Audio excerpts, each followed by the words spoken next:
Bismillahirrahmanirrahim. Assalamualaikum warahmatullahi wabarakatuh. Perkenalkan, nama saya Fadila Nurfar Hamsterdah dengan NIM akhir 016.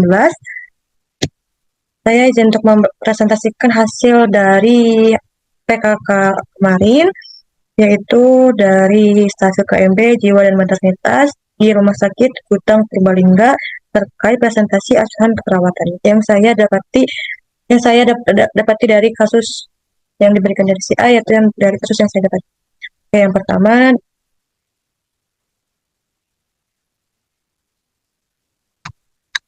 yaitu dari stasiun Merdeka Bedah, di mana pada tanggal 20 Oktober jam 14.46 didapatkan pasien yaitu Nyonya K dengan umur 57 tahun, yaitu beliau perempuan.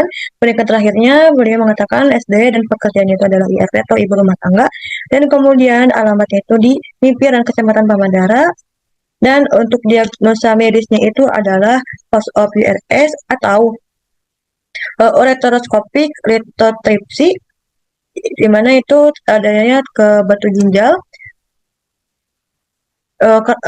Sebelumnya mohon maaf Pak, karena nomor rekam medisnya itu tidak tidak didapatkan, dan saya juga lupa untuk menanyakan terkait rekam medis, lupa untuk penyatatnya. Kemudian dari riwayat kesehatannya itu, dari keluhan utama, pasien mengeluhkan adanya nyeri pada perut di area yang setelah post-op, dan kemudian ada kaku pada kepala dan ekstremitas atas bagian kiri. Dimana dari riwayat penyakit sekarang itu, dimana pasien ini mengalami batu ginjal dan dilakukan operasi. Kemudian setelah dilakukan operasi itu, pasien mengeluhkan adanya merasakan nyeri dan dikaji PQRST, di mana nyeri itu akibat post-op, rasa nyeri itu seperti diremas-remas, dan itu di bagian di perut kanan bawah, dan sekali itu ada 3, kemudian timbul yang nyeri itu adalah hilang timbul, dan terdapat hipertensi juga pasien ini, penyakit hipertensi. Dan kemudian riwayat penyakit dahulunya, pasien itu sebelumnya memang mengalami batu ginjal di drama, tetapi sebelum dioperasi itu pasien dilakukan tindakan laser di sebelum rumah sakit, di dekat layanan kesehatan dekatnya, di dekat rumahnya. Kemudian setelah beberapa hari kemudian itu terdapat bengkak, dan pasien ini dilakukan USG dan terdapat bengkak. Dengan USG ternyata itu adalah bengkak, sehingga di mana yang harus dilakukan pembedahan, yaitu dilakukanlah URS. Dan riwayat penyakit keluarga itu, di mana ibu dari pasien ini adalah mengalami hipertensi. Dan kemudian pola kesehatan fungsionalnya, di mana dari pola kesehatan dan pola manajemen, pre-opnya itu adalah pasien ini sering melakukan kontrol ke rumah sakit tiap bulan, dan selalu mengonsumsi obat asam urat juga. Dan kemudian asam urat dari rumah sakit. Kemudian post-opnya itu beliau ini diberikan obat. Melalui nutrisi metaboliknya, pre-opnya itu pasien makannya teratur, dan post-op itu benar pasien ini belum makan karena takut tambah sakit sebelum itu. Jadi sempatnya cuma minum saja, tetapi saat terapi pasien ini mengatakan setelah melakukan pengkajian oleh perawat atau oleh mahasiswa PKL ini atau oleh kami, itu adalah akan pasien ini mengatakan baru mau makan.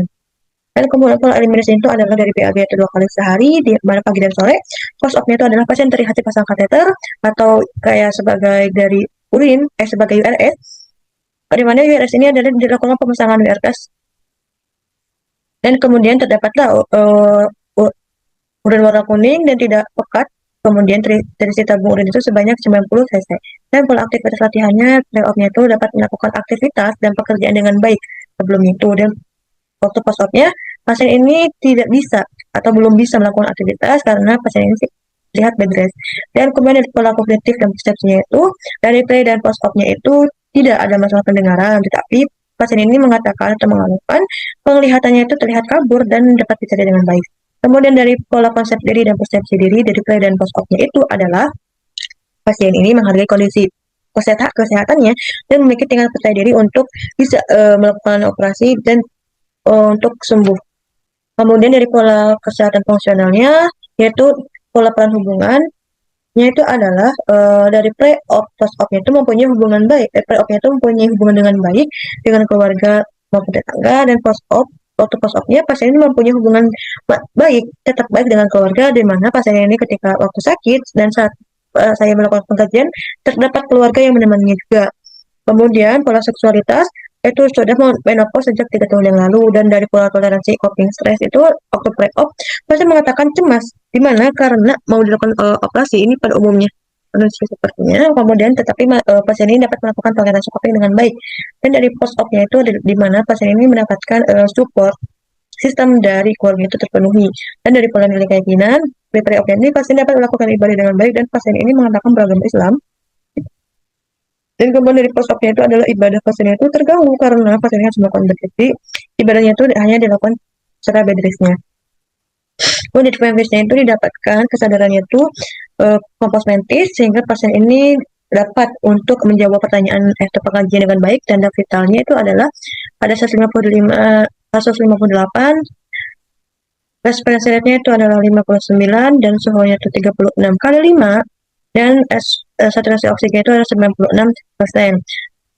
Kemudian kepalanya itu di mana kepalanya itu tidak ada lesi, tidak ada nyeri, kemudian itu terlihat berubah dan terlihat berkeringat.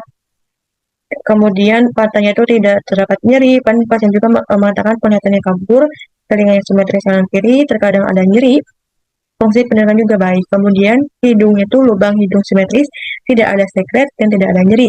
Nah, kemudian di toraknya itu terlihat simetris 1:2, tidak ada nyeri, dan ekstremitasnya itu pasien ini merasa kaku pada tangan dan kaki setelah dilakukan operasi karena pasien ini enggan untuk melakukan pergerakan.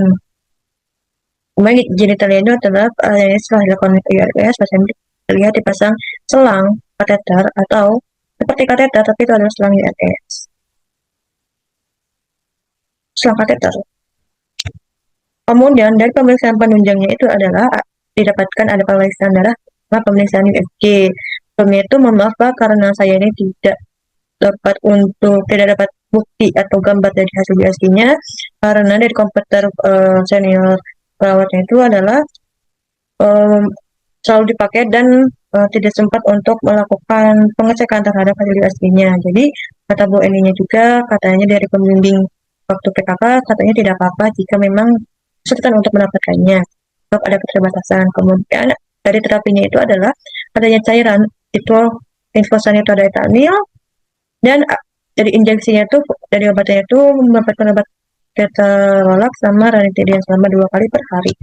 Nah, dari analisis datanya itu didapatkan resiko infeksi atau diagnosa perawatan itu ada resiko infeksi dari akut dan gangguan mobilisasi, dan dari resiko infeksi ini adalah dengan penyebabnya itu adalah efek prosedur invasif.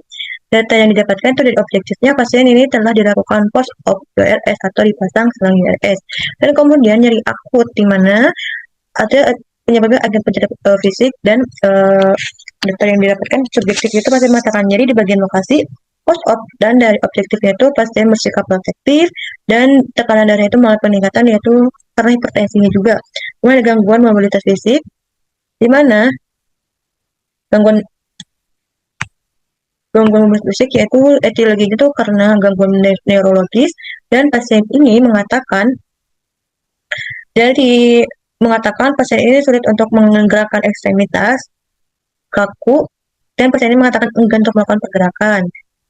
Dan objektifnya itu pasien terlihat kekuatan ototnya itu menurun, pasien terlihat kaku pada sendi, itu pada leher, kemudian pasien tampak rentang gerak ROM menurun karena dipasang selang infus juga. Karena menurun karena dipasang selang infus dan GNTS. Kemudian prioritas diagnosa keperawatannya dari risiko infeksi berhubungan dengan efek prosedur invasif ditandai dengan pasien telah dilakukan post-op URS. Kemudian nyeri akutnya itu berhubungan dengan agenda penyakit fisik ditandai dengan pasien ini mengatakan adanya nyeri di bagian post-op dan pasien ini bersikap protektif. Kemudian gangguan mobilitas fisik berhubungan dengan gangguan neurologis ditandai dengan pasien mengatakan sulit menggerakkan ekstremitas, enggan untuk melakukan pergerakan. Nah, dari intervensinya itu atau rencana keperawatan, di mana dari diagnosa risiko infeksi ini adalah tujuan untuk kriteria hasil yang ditujukan atau yang ingin dicapai itu adalah tingkat infeksinya itu adalah menurun. Di mana dilakukan intervensi keperawatan selama 3 x 24 jam. Kemudian intervensinya itu melakukan pencegahan infeksi, terdapat pencegahan infeksi dari observasinya itu adalah monitor tanda dan gejala, terapeutiknya itu memberikan perawatan kulit pada area demam, pertahankan teknik aseptik pada pasien berisiko tinggi, pemberian edukasinya itu jelaskan tanda dan gejala infeksi dan kolaborasinya bisa ini pemberian imunisasi jika perlu. Kemudian dari nyeri akutnya itu di mana kriteria hasil yang ingin dicapai itu adalah tingkat nyeri itu menurun. Kemudian intervensi yang dapat dilakukan itu adalah manajemen nyeri dan terdapat gangguan mobilitas fisik yaitu di mana tujuan atau kriteria hasilnya itu mobilitas fisiknya itu meningkat dan intervensi yang dilakukan itu adalah terkait dukungan mobilisasi dan kemudian uh, lanjut dari stase psikososial dari pasien Nyonya K ini. Oke, dari Nyonya K yaitu di mana dari pola persepsi kesehatan keluhan utamanya itu pasien nyeri perut kanan bawah karena post-op dan kaku pada kepala, ekstremitas atas bawah bagian kiri. Dan lamanya keluhan itu selama 1 hari post-op S. Kemudian susunan keluarganya itu dari genogram ini, pasien ini merupakan terdapat 4 saudara dan kemudian pasien ini menikah dengan laki-laki dan didapat anak juga, di mana ada 2 laki-laki sama 1 perempuan. Dan kemudian dari pola aktivitas dan latihan dari aktivitas sehari-harinya itu adalah waktu play-off suka untuk membantu suami dalam bekerja, dia itu di sawah dan suka melakukan aktivitas sebagai ibu rumah tangga juga. Kemudian dari waktu post-op-nya itu aktivitas sehari-hari pasien ini terganggu karena bed rest, karena harus istirahat. Kemudian rekreasi, pasien ini jarang berekreasi, pasien ini selalu fokus untuk melakukan pekerjaan dan membantu suaminya saja. Kemudian olahraganya itu tidak, karena pasiennya itu dulunya itu sempat olahraga, tetapi katanya ketika cucunya itu datang untuk ke rumahnya, jadi pasien Nyonya K ini jarang untuk melakukan olahraga dikarenakan harus memasak, harus menyiapkan, di mana seorang nenek itu harus menyiapkan atau memberikan bekal atau memberikan makanan kepada cucunya. Kemudian pola istirahat dan tidurnya, waktu tidurnya itu adalah siang dan malam, di mana jumlah tidurnya itu sekitar 1,5 jam dari waktu siang dan 7,5 jam waktu malam, di mana tidurnya itu sekitar pukul 12.30 dan malam itu sekitar 3:30 dan masalah tidurnya itu tidak ada. Nah, dari pola kognitif dan perseptual, di mana perbedaannya itu normal, dan bahasa sehari-hari itu adalah bahasa daerahnya, kemampuan membacanya itu bisa. Mungkin nggak bisa karena pasien ini harus cari tidak bisa karena bisa mungkin dengan jarak yang dekat karena pasien ini mengatakan terlihat kabut pada jarak yang jauh. Kemudian ada kemampuan interaksinya itu sesuai dan nyerinya itu terdapat nyeri di mana didapatkan PQRST, P-nya itu nyeri habis post operasi dan dari kualitasnya itu adalah seperti diremas-lemas dan lokasi nyerinya itu di perut kanan bawah yaitu di bagian ginjal karena sebelah op dan skalanya itu adalah 3. Kemudian timbulnya nyeri itu adalah hilang timbul. Kemudian pola persepsi dan atau konsep diri dari body image atau gambaran dirinya, di mana fungsi alat tubuhnya itu terganggu, keluhan itu karena kondisi tubuh, terdapat keluhan pada kondisi tubuh, kemudian ada pernah operasi, kemudian terdapat prosedur pengobatan yang mengubah fungsi alat tubuh, di mana terdapat masalah perawatan gangguan rasa nyaman. Kemudian dari role itu ada dari peran itu adanya perubahan peran dan adanya transisi peran karena pasien ini sakit. Kemudian pola persepsi, kemudian dari kelanjutannya dari pola persepsi konsep diri yaitu ada identitas yang tidak ada. Kalau self esteem itu adalah kalau dari keluhan fisik. Kemudian pola peranan hubungan pekerjaannya itu sebagai berumah tangga, kualitas pekerjaan itu setiap hari, biasanya pasien ini hubungan dengan orang lain juga baik dan sistem pendukungnya itu keluarga.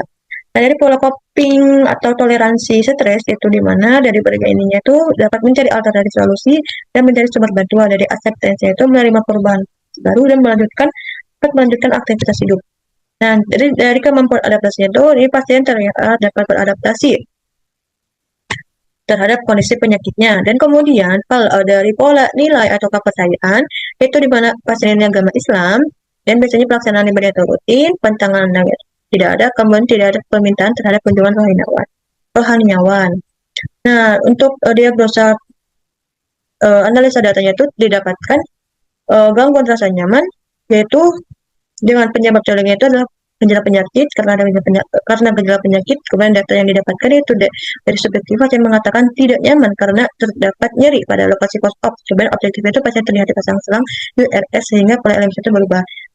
Nah, diagnosis prioritasnya itu adalah ada gangguan rasa nyaman yang berhubungan dengan gejala penyakit yang ditandai dengan pasien ini mengatakan tidak nyaman karena terdapat nyeri. Kemudian dari intervensi yaitu rencana keperawatannya itu dari gangguan rasa nyaman ini, kriteria hasil atau tujuan hasilnya itu adalah ada status kenyamanan itu meningkat. Maka dilakukan intervensi perawatan selama 3 kali 24 jam itu tuh. Kemudian intervensi yang dapat diberikan itu mengenai manajemen nyeri. Nah, kemudian selanjutnya itu ke stase maternitas, di mana saya ini melakukan pengkajian di ruangan Butenville, sebelumnya di KMB juga yang KMB sama psikososial itu di Dahlia.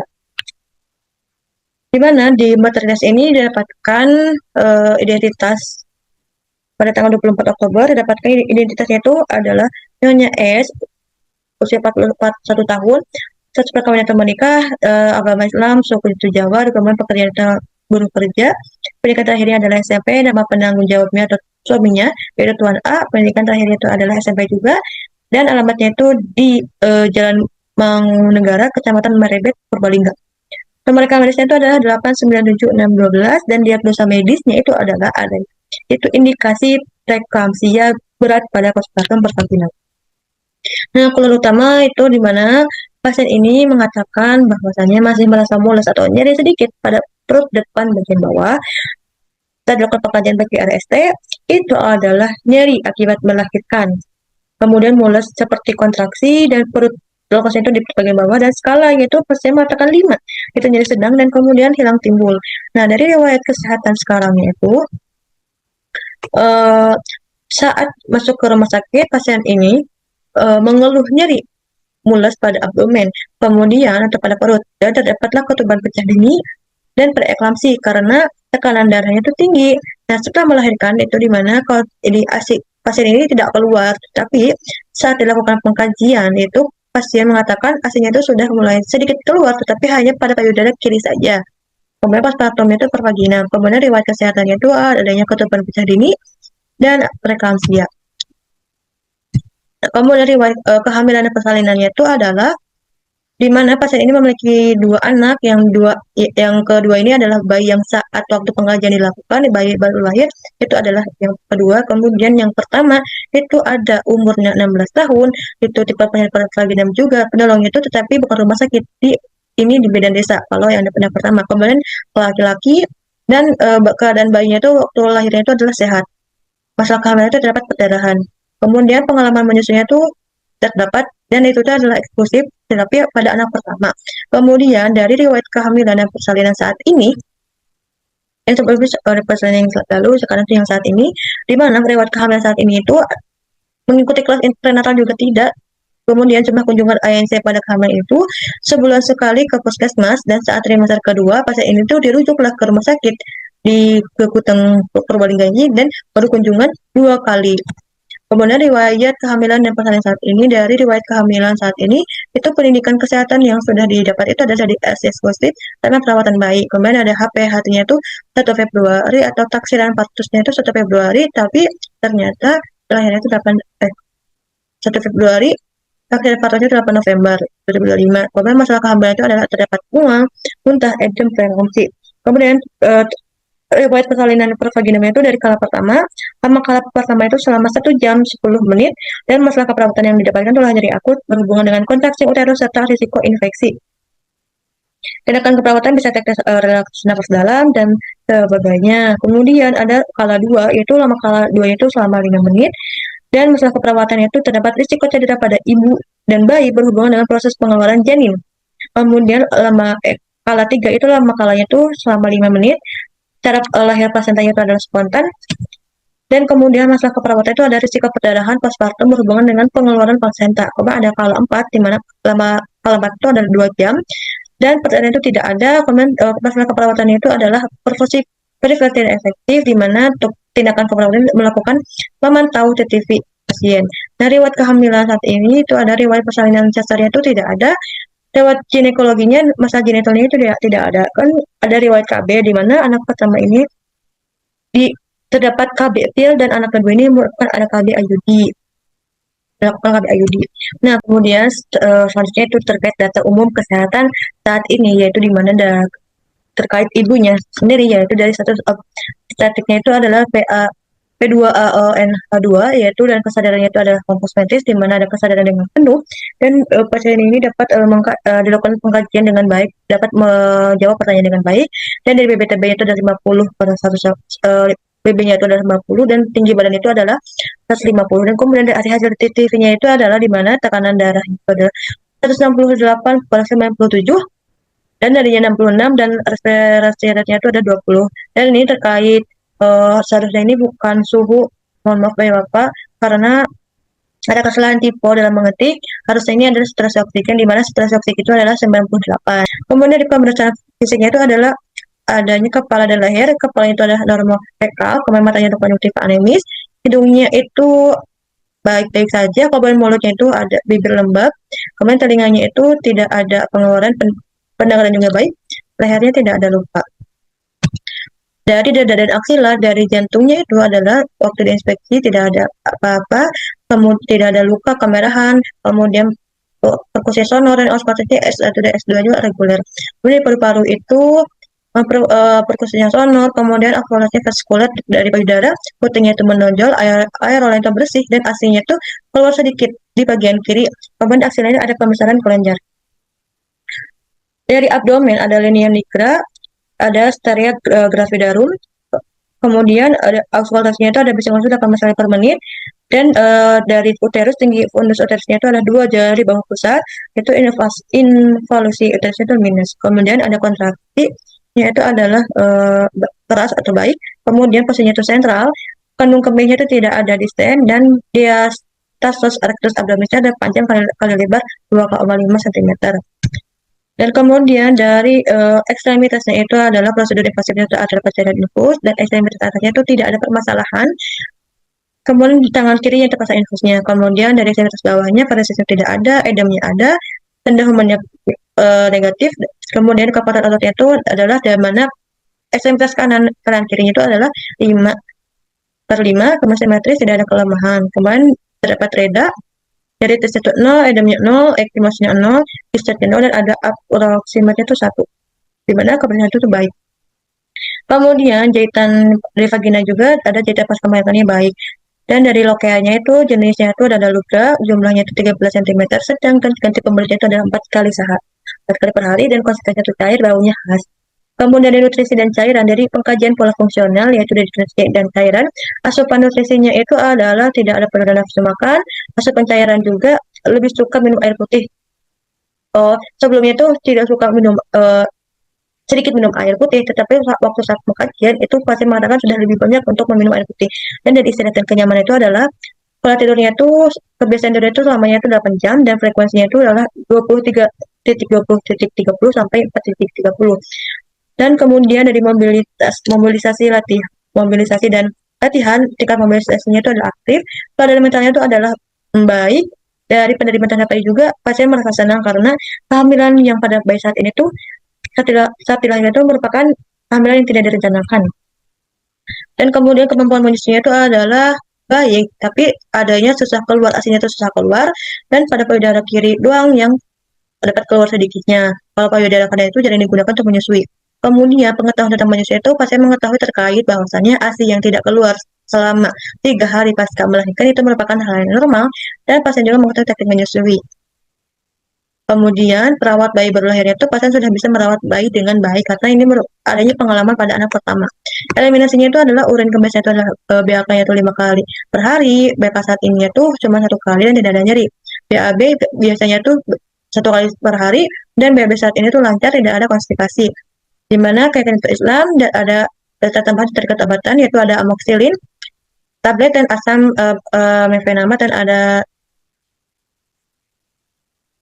TTD, dan ada vitamin A 200.000. Nah, kemudian ada analisa datanya itu dapatkan perfusi perifer tidak efektif dan menyusui tidak efektif. Di mana perfusi perifer tidak efektif ini etiologinya peningkatan tekanan darah, dan data yang didapatkan itu adalah pasien mengatakan adanya nyeri, dan objektifnya itu dapat edem pada ekstremitas, dan tekanan darahnya meningkat. Kemudian menyusui tidak efektif, dan adanya defek pengetahuan, adanya nyeri akut.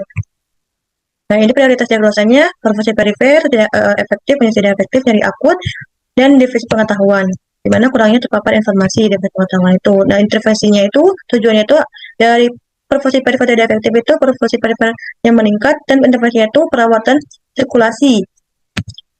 Dan kemudian dari menyusui tidak efektif, kriteria hasilnya itu status menyusuinya itu membaik dan dapat intervensi melakukan edukasi menyusui. Dan kemudian nyeri akutnya itu di mana kriteria hasilnya itu tingkat nyerinya menurun, dan intervensi yang dapat dilakukan itu adalah manajemen nyeri. Dan terkait defisit pengetahuan, dari tingkat pengetahuannya itu adalah meningkat untuk kriteria hasilnya, dan intervensi yang dapat dilakukan atau diberikan itu adalah edukasi kesehatan. Baik, terima kasih. Oke, sekian dari presentasi saya. Mohon maaf bila ada kesalahan. Saya ucapkan terima kasih.